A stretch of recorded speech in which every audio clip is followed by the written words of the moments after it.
आरव अपने पापा के साथ अपना नया घर देखने आया है। घर लगभग बन चुका है, बस लाइटिंग का काम बाकी है। तभी ठेकेदार भी वहां पहुंच गया। ये कुछ बल्ब है, इसमें से जो पसंद आएगा वो लगवा दूंगा। ये पांचों बल्ब 10 से लेके 30 वॉट तक के हैं, लेकिन सबसे बढ़िया ये वाला है। इसे हम खुद सप्लाई करते हैं, बस थोड़ा महंगा है। ओ ए कौन सा सही रहेगा?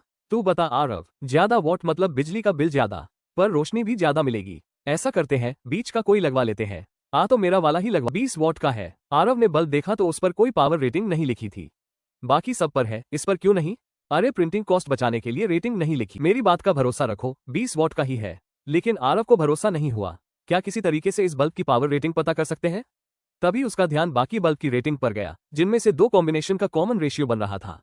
उसे सर की फिजिक्स क्लास याद आए। आज हम पढ़ेंगे व्हीटस्टोन ब्रिज। यह एक ऐसी टेक्निक है जिसमें हम नोन रेजिस्टर्स की मदद से अननोन रेजिस्टर की वैल्यू निकाल सकते हैं। व्हीटस्टोन ब्रिज में 4 रेजिस्टर्स पैरेलल में ऐसे लगे होते हैं और इनके बीच में एक और रेजिस्टर जैसे कि बल्ब लगा होता है। ये बल्ब तभी बुझेगा जब व्हीटस्टोन ब्रिज बैलेंस्ड होगा, यानी इन रेजिस्टर्स का रेशियो एक दूसरे के बराबर होगा। पर सर, ऐसा होगा कैसे? क्योंकि बल्ब बुझने का मतलब है कि इन दोनों पॉइंट्स का वोल्टेज बराबर है।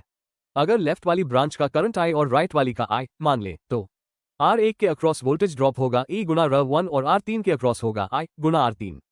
ब्रिज के दोनों पॉइंट्स के वोल्टेज बराबर होने के लिए दोनों रेजिस्टर्स के अक्रॉस वोल्टेज ड्रॉप्स भी बराबर होने चाहिए। मतलब I Guna R1 equals I Guna R3। यहाँ से I का रेशियो आ गया R1 R3। यही लॉजिक अगर R2 और R4 पर लगाएंगे तो वहां से भी I का रेशियो R2 R4 के बराबर आएगा, यानी R1 R3 equals R2 R4।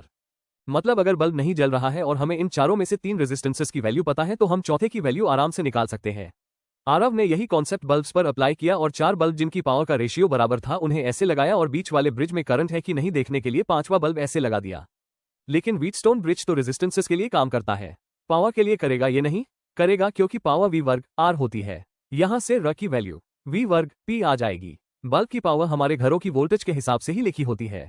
और ध्यान दो तो R P के इनवर्सली प्रोपोर्शनल है।